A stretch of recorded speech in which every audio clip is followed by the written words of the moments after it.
Something tells me that the world likes to make fun of people who want to save themselves for marriage. Although I was not a 40-year-old virgin when I got married, I was a 26-year-old one, and you couldn't have paid me $1 million to have done it any other way. But what's the whole point of waiting for marriage? Is it because you lack the social skills to get into a physical relationship? Am I scared of a disease or getting a girl pregnant? The whole point for me for saving myself for my bride is because I loved that woman before I ever met her.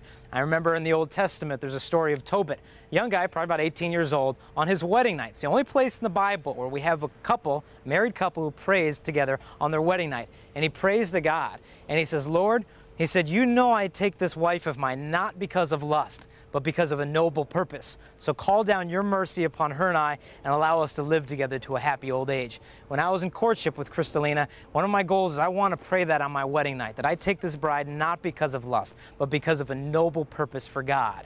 And I remember on our wedding day, the doors swung open in the back of the church, and she came marching down the aisle. And it was as if I could see God the Father's hands behind my bride, where God said, Jason, you waited for my daughter, and now I give her to you. And it was just yesterday, my wife and I went on a date. We saw a movie called March of the Penguins. And this whole movie is about how two little birds, how they get together, a bunch of penguins down in Antarctica, and how their entire life is nothing but sacrifice to create life-giving love, where their entire life is a cross, nothing but suffering in order to bear the fruit of love. And it's sad nowadays where I think a 2.5 bird teaches us more about love than some of the human beings do in some of the motion pictures. But the whole point of chastity before marriage, partly it's training in faithfulness, training in love. It's not the blind repression of a bunch of sexual desires. It's training myself so I can love a woman more than my own desires, that I could forget about myself. So whether you call it the married life, priesthood, religious life, or the single life, if we could learn this skill of forgetting ourselves